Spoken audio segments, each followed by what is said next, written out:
Halo investor dan tradership, ada 3 trending news di dunia finansial saat ini. Yang pertama adalah inflasi.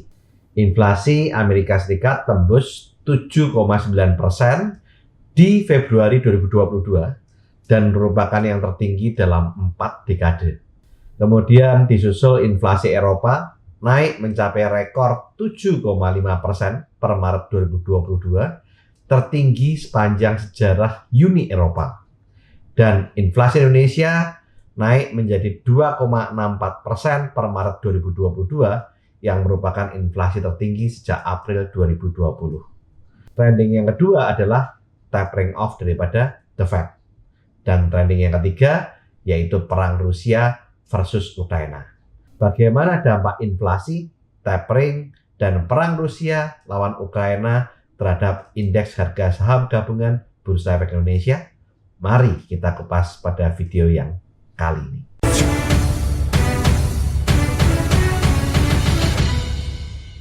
Data perekonomian Amerika Serikat menunjukkan tingkat inflasi bulan Februari 2022 naik sebesar 7,9% secara tahunan atau year on year.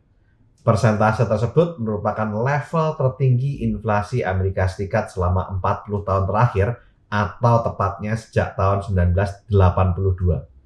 Adapun level tersebut juga lebih tinggi jika dibandingkan dengan tingkat inflasi bulan Januari 2022 sebesar 7,5%. Sejumlah kenaikan harga menjadi pemicu seperti biaya bensin, bahan pokok, sampai dengan perumahan. Hal ini membuat The Fed menaikkan suku bunga untuk pertama kalinya sejak 2018 sebesar 0,25% pada tanggal 16 Maret 2022 untuk mengendalikan laju inflasi Amerika Serikat. Kebijakan menaikkan suku bunga dikenal dengan nama tapering off. Selanjutnya, kemungkinan The Fed akan menaikkan kembali suku bunga hingga 6 kali tahun ini, yang berarti suku bunga akan menjadi 1,75% lebih tinggi daripada akhir tahun 2021. Selanjutnya, kemungkinan besar The Fed akan menaikkan kembali suku bunga hingga 6 kali pada tahun 2022 ini, yang berarti suku bunga akan menjadi 1,75% lebih tinggi pada akhir tahun ini daripada akhir tahun 2021. Hal ini merupakan proyeksi daripada Komite Pasar Terbuka Federal atau FOMC yang menetapkan kebijakan daripada The Fed. Menurut catatan kantor statistik Eropa, Eurostat, inflasi Eropa naik mencapai rekor 7,5% per Maret 2022 kemarin. Angka itu lebih tinggi daripada bulan sebelumnya yang tercatat di angka 5,9%. Angka inflasi Eropa 7,5% adalah angka rata-rata. Berikut angka inflasi di negara-negara besar Eropa, seperti inflasi Inggris pada Februari 2022 mencapai 6,2% secara tahunan. Angka ini merupakan inflasi tertinggi Inggris sejak Maret 1992. Jerman mencatatkan inflasi pada Maret 2022 melambung 7,3% secara tahunan. Ini menjadikan inflasi tertinggi Jerman sejak tahun 1981.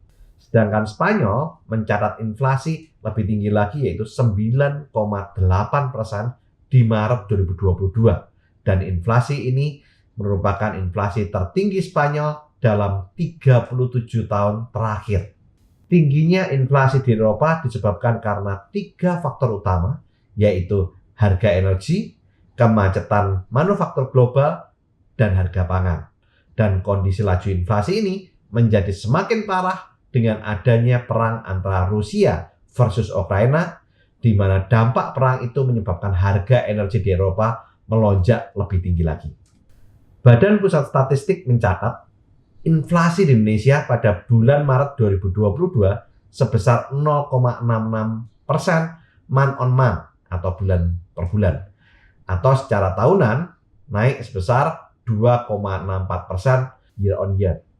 Laju inflasi tersebut naik dari 2,06% year on year pada Februari 2022 Dan laju inflasi ini juga naik dibandingkan Maret 2021 tahun lalu yang berada di level 1,37% year on year. Laju inflasi bulanan 0,66% month on month ini merupakan laju inflasi tertinggi sejak Mei 2019. Sedangkan laju tahunan 2,64% year on year merupakan laju inflasi tertinggi sejak April 2020. Peningkatan inflasi terjadi pada kelompok yang pertama volatile food seperti inflasi cabai merah, minyak goreng, dan telur ayam ras, serta peningkatan biaya produksi pakan.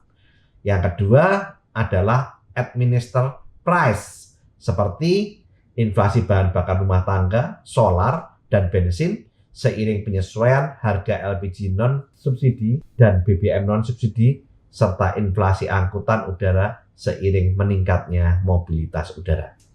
Sebelumnya kita akan bahas terlebih dahulu apa sih inflasi itu. Inflasi adalah merupakan kenaikan harga barang dan jasa secara umum dan terus-menerus dalam jangka waktu tertentu. Perhitungan inflasi dilakukan oleh Badan Pusat Statistik atau BPS. Kenaikan harga dari satu atau dua barang saja tidak bisa disebut inflasi, kecuali bila kenaikan itu meluas dan mengakibatkan kenaikan harga pada harga barang yang lain. Pengukuran inflasi indeks harga konsumen berdasarkan The Classification of Individual Consumption by Purpose dikelompokkan ke dalam 7 kelompok pengeluaran, yaitu yang pertama bahan makanan, yang kedua makanan jadi, minuman, dan tembakau, yang ketiga perumahan, yang keempat sandang, yang kelima kesehatan, yang keenam pendidikan dan olahraga, dan yang ketujuh adalah transportasi dan komunikasi. Data pengelompokan ini didapatkan melalui survei biaya hidup. Berikutnya kita akan mengupas tentang disagregasi inflasi. Disagregasi inflasi adalah indikator inflasi yang menggambarkan pengaruh dari faktor yang bersifat fundamental untuk membedakan antara inflasi yang bersifat permanen atau inflasi yang ditimbulkan oleh gejolak atau volatilitas harga yang bersifat sementara. Dari sini dibagi inflasi menjadi dua. Yang pertama adalah inflasi inti, yaitu komponen inflasi yang cenderung menetap atau persisten. Dikenal juga dengan persisten komponen yang dipengaruhi oleh faktor fundamental seperti interaksi antara permintaan dan penawaran. Yang kedua adalah lingkungan eksternal seperti nilai tukar mata uang, harga komoditi internasional, inflasi mitra dagang, dan lain-lain. Dan yang ketiga adalah ekspektasi inflasi dari pedagang dan konsumen. Yang kedua adalah inflasi non-inti, yaitu komponen inflasi yang cenderung tinggi volatilitasnya karena dipengaruhi oleh hal lain di luar faktor fundamental, seperti inflasi volatile food, yaitu inflasi yang dipengaruhi oleh gejolak harga dalam kelompok bahan makanan seperti panen, gangguan alam, atau faktor perkembangan harga komoditas pangan domestik maupun perkembangan harga komoditas pangan internasional. Yang kedua adalah inflasi administered price, yaitu inflasi yang dipengaruhi oleh gejolak kebijakan harga dari pemerintah seperti harga BBM bersubsidi, tarif listrik, tarif angkutan, dan lain-lain. Yang berikutnya kita akan mengupas tentang jenis-jenis inflasi. Ada 3 jenis inflasi. Inflasi yang pertama namanya adalah demand pull inflation, yaitu inflasi yang timbul karena naiknya permintaan barang dan jasa. Dalam hukum ekonomi, jika permintaan naik melebihi penawaran, maka harga akan cenderung naik. Dalam konteks makroekonomi, kondisi ini digambarkan oleh output real yang melebihi output potensial atau permintaan total atau aggregate demand lebih besar daripada kapasitas perekonomian. Inflasi jenis demand pull inflation adalah merupakan inflasi yang sehat karena kenaikan harga disebabkan oleh kenaikan daya beli masyarakat yang menunjukkan terjadinya pertumbuhan ekonomi suatu negara dan naiknya tingkat kemakmuran masyarakat.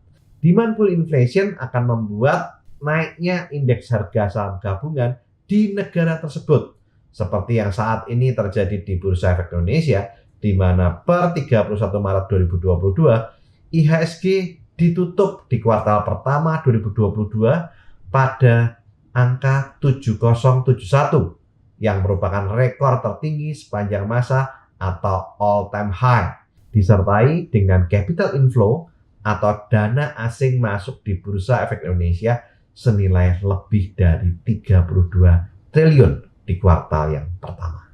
Inflasi jenis kedua adalah cost push inflation, yaitu inflasi yang timbul karena adanya tekanan dari sisi supply, seperti naiknya harga bahan baku, peningkatan harga komoditas yang diatur oleh pemerintah atau administered price, kemudian negatif supply shock akibat bencana alam, dan terganggunya distribusi. Inflasi jenis cost push inflation adalah merupakan inflasi yang tidak baik, karena kenaikan harga tidak diiringi oleh kenaikan daya beli masyarakat.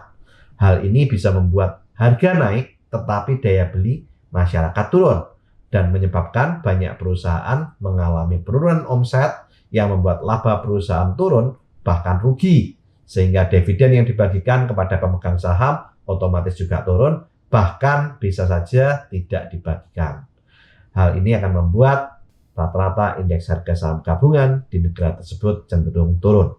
Yang ketiga adalah imported inflation, yaitu inflasi yang disebabkan oleh kenaikan harga barang impor dari luar negeri akibat depresiasi atau terjadinya penurunan nilai tukar terhadap mata uang asing.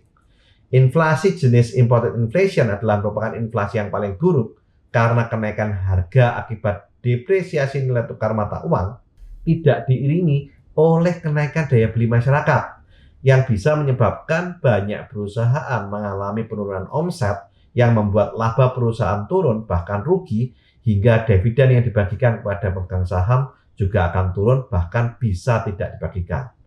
Di samping itu, diperburuk juga dengan adanya efek domino yang besar jika perusahaan mempunyai utang dalam mata uang asing.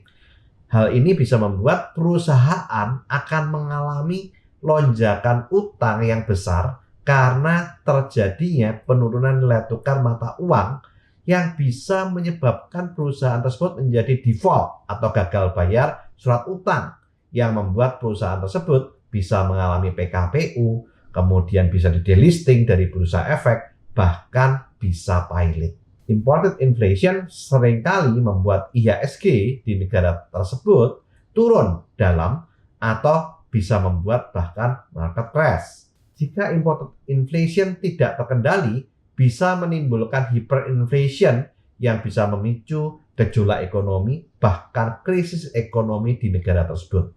Bahkan jika hiperinflasinya parah, bisa menyebabkan terjadinya chaos di negara tersebut, seperti yang pernah terjadi di Indonesia saat terjadi Senring tahun 1965 dan krisis moneter tahun 1998. Pemerintah dan Bank Indonesia menjaga stabilitas harga dan inflasi indeks harga konsumen berada dalam kisaran sasaran 3% plus minus 1% di tahun 2022 untuk menjaga daya beli masyarakat dan stabilitas ekonomi.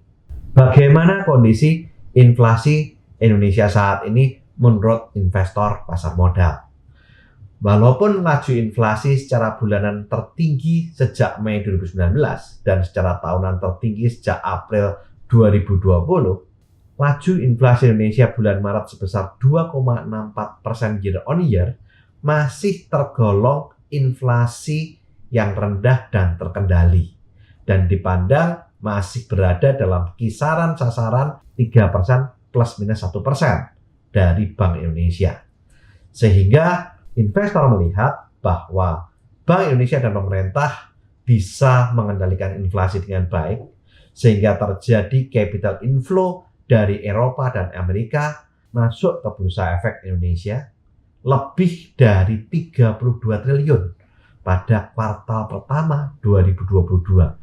Dan hal ini membuat indeks harga saham gabungan Indonesia break all time high dan ditutup di angka 7.071 pada akhir kuartal pertama 31 Maret 2022. Hal yang harus diperhatikan di bulan April Mei ini adalah memasuki bulan suci Ramadan dan menjelang Lebaran yang seringkali memicu terjadinya perilaku pembentukan harga di tingkat produsen dan pedagang, terutama pada saat menjelang hari besar keagamaan.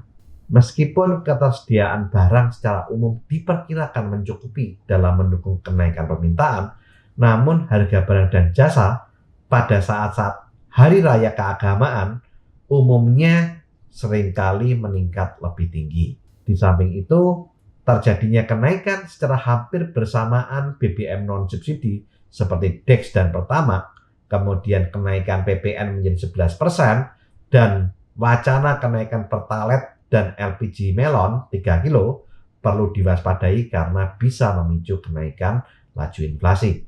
Saya harap video ini bermanfaat, dan jika ada pertanyaan atau komentar, silakan Anda tulis di kolom komen. Video ini dibuat untuk edukasi, bukan ajakan untuk membeli ataupun menjual saham. Jika Anda membeli atau menjual saham karena melihat video ini, segala keuntungan atau kerugian merupakan tanggung jawab Anda pribadi. Disclaimer on. Oke, lakukan terus saving, investing, protecting agar hidup Anda makin sip. Saya, Tony Hermawan Adikaryo, sampai jumpa di puncak kemakmuran.